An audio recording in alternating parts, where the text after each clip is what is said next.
अस्सलाम वालेकुम। जजेस भी पनामा केस वाले, वकला भी सामने रोस्टम पर पनामा केस वाले, और इल्ज़ामात उस वक्त भी JIT रिपोर्ट आने के बाद जिस शख्सियत पर थे इल्ज़ामात भी वही थे, लेकिन केस जो है वो पनामा का नहीं बल्कि केस था चीनी जो कमीशन था उसकी रिपोर्ट का।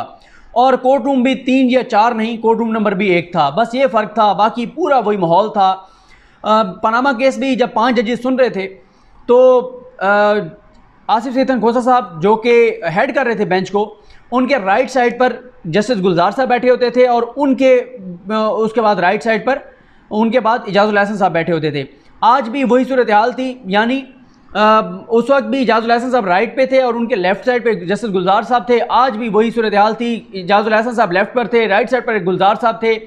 और उस वक्त भी सामने रोस्टरम पर कभी मखदूम अली खान साहब खड़े होते थे तो कभी सलमान अकरम राजा साहब होते थे शरीफ ख़ानदान की तरफ से, नवाज शरीफ और उनके बच्चों की तरफ से। आज भी वही सूरत हाल थी कि मखदूम अली खान साहब भी मौजूद थे और उनके साथ सलमान अकरम राजा भी मौजूद थे। उस वक्त ये था कि पनामा JIT की रिपोर्ट आने के बाद उस वक्त भी इल्ज़ामात वाजिद ज़िया साहब पर लगाए गए थे, JIT अरकान पर लगाए गए थे, और आज भी चीनी कमीशन के ऊपर रिपोर्ट बनाने वाले अरकान के ऊपर सवालात उठाए गए और उस पूरे कमीशन पर सवालात उठाए गए। उस वक्त भी JIT पर सवालात उठाए गए थे, लेकिन थोड़ा सा फ़र्क ये था कि उस वक्त वाजिद ज़िया साहब जो है वो अब नहीं, बल्कि वो भी उसी तरह से था। उस वक्त भी वाजिद ज़िया साहब जो है वो कोर्ट में पेश हुए थे और इस वक्त भी वाजिद ज़िया साहब कोर्ट रूम में मौजूद थे, लेकिन वाजिद ज़िया साहब इस केस के लिए नहीं आए थे, बल्कि वाजिद ज़िया साहब उस केस के लिए आए थे जिसकी समाअत का अहवाल मैं इससे पहली वीडियो में आपके सामने रख चुका हूँ। जस्टिस काजी फ़ाइज़ ईसा साहब को जो धमकियाँ दी गई थी उसके हवाले से जो आज को नोटिस था। तो जैसे मैंने आपको कहा कि पूरा वही माहौल था, लेकिन इस बार मखदूम अली खान साहब जो हैं वो शुगर कमीशन की जानिब से पेश हो रहे थे, मिल्स एसोसिएशन की जानिब से पेश हो रहे थे, जिन शुगर मिल्स में जहांगीर तरीन साहब की शुगर मिल भी शामिल है।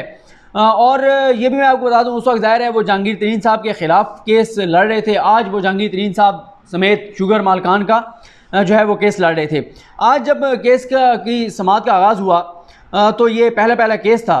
तो अटार्नी जनरल पाकिस्तान खालिद जावेद खान साहब रोस्टरम पर आए और सबसे पहले इजाज़ुल हसन साहब ने उनसे सवाल किया कि खालिद जावेद खान साहब, अटॉर्नी जनरल पाकिस्तान साहब, ये बताएं कि क्या सिंध हाई कोर्ट ने इस मामले को कंसीडर किया है कि इस्लामाबाद हाई कोर्ट में ये केस गया और इस्लामाबाद हाई कोर्ट ने इस पर फैसला दे दिया है और उस फैसले के बाद कुछ और शुगर मिल्स जो हैं वो चली गई सिंध हाई कोर्ट में। क्या सिंध हाई कोर्ट ने इस मामले को कंसीडर किया है?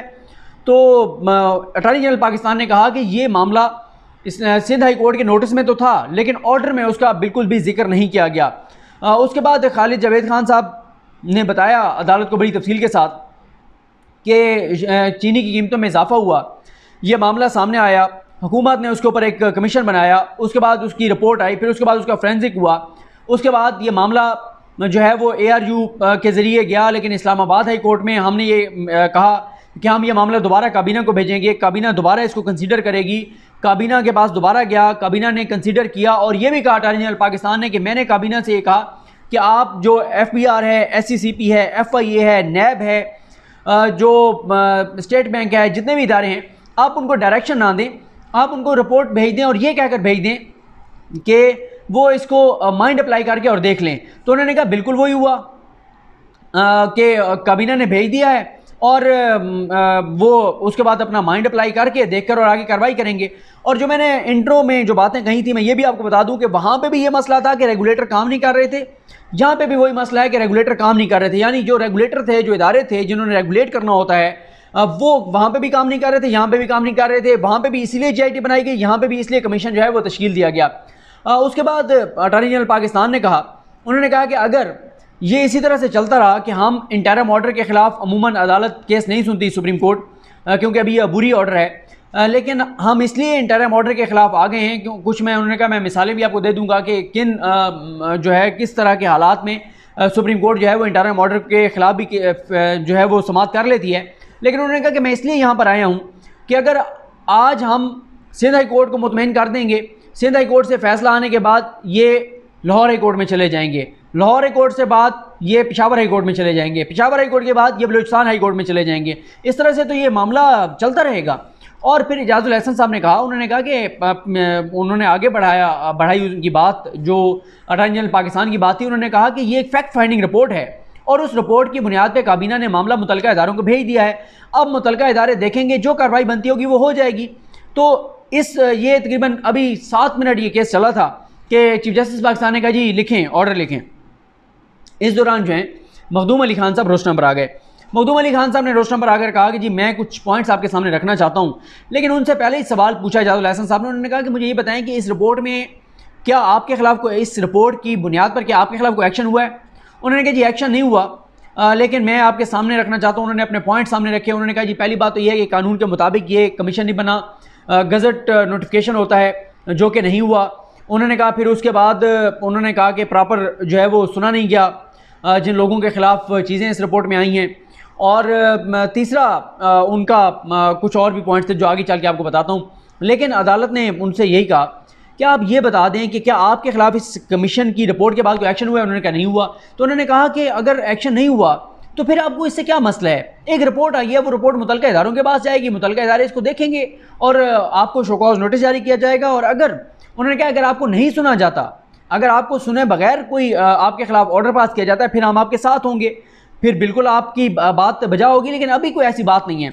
दूसरा ये कहा उन्होंने कि एसोसिएशन ने जब वहाँ पे सारी बात रख दी थी, एसोसिएशन नुमाइंदा थी तमाम शुगर मिल्स की इस्लामाबाद हाई कोर्ट में, फिर क्यों ये जो है एक और राउंड वहाँ पे जाके शुरू किया गया है, बावजूद इसके कि फैसला तो इस्लामाबाद हाई कोर्ट का आ चुका था और इस्लामाबाद हाई कोर्ट ये कह चुकी थी अतर मिनल्ला साहब कि ये जो कमीशन बनाया गया ये बिल्कुल कानून के मुताबिक बनाया गया है। और ये भी कहा गया कि आप, उन्होंने कहा कि मखदूम अली खान साहब ने कि हम इंट्रा कोर्ट अपील में हम गए हुए हैं इस्लामाबाद हाई कोर्ट में। तो एजाजुल एहसन साहब ने कहा कि फिर आपकी कुछ और शुगर मिल्स कैसे जा सकते हैं? फिर उसमें उन्होंने पॉइंट बताया। उन्होंने कहा जी पर्सनल जो ग्रीवियंस है वो ज़ाहिर एसोसिएशन तो वहाँ पे गई, लेकिन अपने तौर पे कुछ लोग, उन्होंने कहा ये सुप्रीम कोर्ट देखती है कि जो कोई भी इस तरह का मामला होता है, मुतासरा अफरीक कोई लाहौर हाई कोर्ट में चला जाता है जो लाहौर हाई कोर्ट की डोमेन में आते हैं, कुछ सिंध हाई कोर्ट में चले जाते हैं, कुछ बलूचिस्तान हाई कोर्ट में चले जाते हैं। तो ये उन्होंने कहा कि ये आमतौर पर होता है। अटॉर्नी जनरल पाकिस्तान ने एक और बात की। उन्होंने कहा देखें ये बहुत इंपॉर्टेंट मामला था और ये एलीट कैप्चर था और जिस तरह से कार्टलाइजेशन थी। और उन्होंने कहा कि इस हुकूमत ने ये नहीं देखा कि अगर हुकूमत के कुछ अपने लोग इसमें आ रहे हैं, सियासी ख़ानदान आ रहे हैं, हुकूमत ने बग़ैर किसी दबाव के, बग़ैर किसी इम्तियाज़ के, बग़ैर किसी तफरीक के ये मामला सारे का सारा तहकीकात कराई और मुतल्लिक़ा इदारों को भेज दिया सबके खिलाफ, चाहे वो अपने लोग थे, चाहे कोई और सियासी इत्तेहादी थे, हुकूमती इत्तेहादी थे या सियासी लोग थे, सबका मामला जो है मुतल्लिक़ा इदारों को भेज दिया है। इस पर चीफ जस्टिस पाकिस्तान ने कहा कि ये बात तो हम देखते हैं कि आमतौर पर कमीशन जो है वो बनते हैं और उनकी रिपोर्ट्स आती हैं और उनको फिर दबा दिया जाता है। एजाजुल एहसन साहब ने कहा कि वो जो है वो मिनिस्ट्रीज़ की अलमारियों में रख दी जाती हैं और उनके ऊपर फर्दर नहीं होता। लेकिन यहाँ पे ये ज़रूर है कि इस रिपोर्ट को ना सिर्फ पब्लिक किया गया है बल्कि इसके मामलात को जो है वो आगे भी बढ़ाया जा रहा है। फिर उसके बाद एजाजुल एहसन साहब ने कहा मखदूम अली खान साहब को कि आप क्या चाहते हैं? आप चाहते हैं कि हम ये मामला जो है वो इसको ख़त्म कर दें और इदारे ज़ीरो से स्टार्ट करें और बैक टू स्क्वायर वन आ जाएंगे और फिर तो 10 साल लग जाएंगे और हमारे इदारों में अगर कैपेसिटी होती तो ये कमीशन ना बनाना पड़ता। हमें पता है कि एफबीआर में कैपेसिटी नहीं है कि वो 100 शुगर मिल्स की तहकीकात कर सके। और उन्होंने जब पनामा केस का हवाला दिया, उन्होंने कहा पनामा केस में भी यही हुआ था। उस पर खैर मखदूम अली खान साहब ने कहा कि आप पनामा केस का जो है वो हवाला ना दें, वो कोई अच्छी मिसाल नहीं थी जो पनामा केस में, क्योंकि उन्होंने कहा मैं भी उसमें वकील था, कोई अच्छी मिसाल नहीं थी जो कि कायम की गई थी। फिर एजाजुल एहसन साहब ने कहा कि देखें माहिरीन की एक कमेटी थी, कमीशन था, उन्होंने फैक्ट्स सामने रखे हैं और उस फैक्ट्स की बुनियाद पे ये रिपोर्ट आ गई है।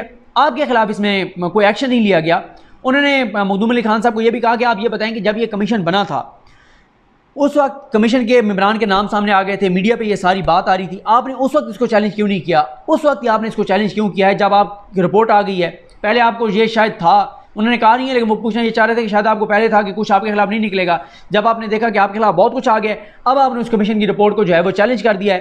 तो फिर चीफ जस्टिस पाकिस्तान ने भी पूछा उनसे कि ये बताएं कि ये जो रिपोर्ट है ये एविडेंस नहीं है और इसको पीस ऑफ एविडेंस के तौर पे नहीं लिया जा सकता। उन्होंने कहा कि जैसे मैं जो केस सुन रहा था मुर्तज़ा भुट्टो केस, तो उसमें जस्टिस नासिर असलम जायद साहब की एक रिपोर्ट मेरे सामने आई और मैंने कहा कि ये रिपोर्ट सबूत नहीं है, ये एक रिपोर्ट है, उसमें से कोई चीज़ हम ले भी सकते हैं, उसे एक्सेप्ट भी कर सकते हैं, उसको रिजेक्ट भी कर सकते हैं।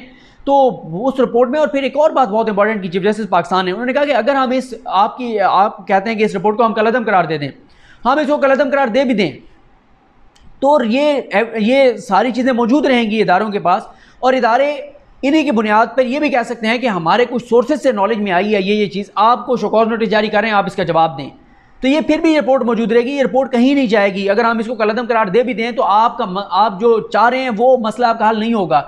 इस पर मखदूम अली खान साहब ने कहा कि कम अज़ कम मेरी जो रिप्यूट जो ख़राब हुई है उसमें मैं मतलब एक तरह का सुरखरू हो जाऊँगा, यानी मेरे क्लाइंट। और उन्होंने कहा कि ये पॉइंट क्योंकि वो पहले रख चुके थे कि जहाँ पे भी किसी की रिप्यूट ख़राब होती है किसी रिपोर्ट के नतीजे में, तो उसमें अदालतें देख सकती हैं। उन्होंने कहा कि इस रिपोर्ट के नतीजे में रिप्यूट जो है वो हमारी बहुत से बिजनेसमैन उनकी ख़राब हुई है।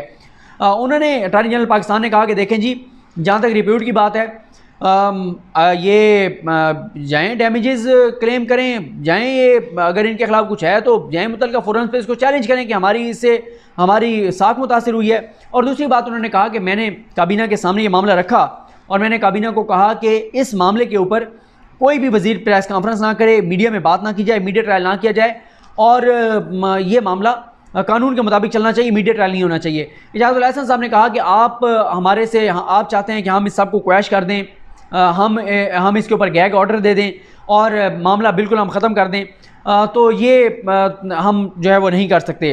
उसके बाद उन्होंने कुछ कहा कि उन्होंने कहा दुनिया भर में ये होता है, मखदूम अली खान साहब ने, कि जहाँ पे भी कोई ऐसी रिपोर्ट आती है जिससे किसी की रिप्यूट ख़राब होती है तो उसमें अदालतें जो है वो इंटरफेयर करती हैं। चीफ जस्टिस पाकिस्तान ने कहा कि आप क्या चाहते हैं कि हम इस मौके के ऊपर हम इस पूरी रिपोर्ट को देखकर और कोई इसके ऊपर कोई हम अपना फ़ैसला दे दें, कि हम फैसला दे दें कि जी ये रिपोर्ट ठीक है या गलत है, इसमें बातें ठीक हैं या गलत हैं, वो हम नहीं कर सकते। फिर उसके बाद उन्होंने कहा जी रूल ऑफ नेचुरल जस्टिस भी है, आर्टिकल 14 का जिक्र किया मखदूम अली खान साहब ने। उस पर इजाज़ुल एहसन साहब ने कहा कि आर्टिकल 14 जो है वो डिग्निटी ऑफ मैन की बात करता है और यहाँ कंपनीज़ का मामला है। तो इस पर फिर मखदूम अली खान साहब ने कहा कि आप इतनी नैरो इंटरप्रिटेशन ना करें आर्टिकल 14 की, ये बड़ा जो है वो ये अच्छा एक मिसाल नहीं होगी कि आप इतनी नैरो इंटरप्रिटेशन करें। फिर जब उन्होंने 22 की बात की कि बदनीयती की बात की, तो इजाज़ुल एहसन साहब ने भी उनको कहा कि आप एक ख़तरनाक बात कर रहे हैं। अगर आप 22 की बात करेंगे, अगर आप बदनीयती की बात करेंगे, फिर आपको सबूतों के साथ जो है वो इसको जो है वो साबित करना होगा। अटॉर्नी जनरल पाकिस्तान बार बार एक पॉइंट कहते रहे खालिद जवेद खान साहब, उन्होंने कहा देखें जो हुकूमत है उसने इसको म्यूज़ियम में नहीं रख दिया, उसने इसको किसी लाइब्रेरी में रिपोर्ट को नहीं रख दिया। उन्होंने तो आगे मुतल्लिका इदारों को भेज दिया है, मुतल्लिका इदारे जाने, उनका काम जाने, मुतल्लिका इदारे इस पर देखेंगे, जो बनता होगा केस वो बनाएंगे, इनको शिकॉज नोटिस जारी करेंगे, इनको सुनेंगे, इनके पास तमाम रेमेडीज़ मौजूद होंगी। तो ऐसा नहीं हो सकता कि इनको सुने बगैर कोई फैसला होगा, इनको सुनकर ही फैसला होगा। बहरहाल फिर सुप्रीम कोर्ट ने फिर ये भी कहा मखदूम अली खान साहब ने, उन्होंने कहा आप 2 जजेज़ हैं, ये 3 जजेज़ सुन सकते हैं ये केस, उसके ऊपर जो हाई कोर्ट का फैसला है उसको के हवाले से जो भी उसको कलअदम करना है या नहीं करना।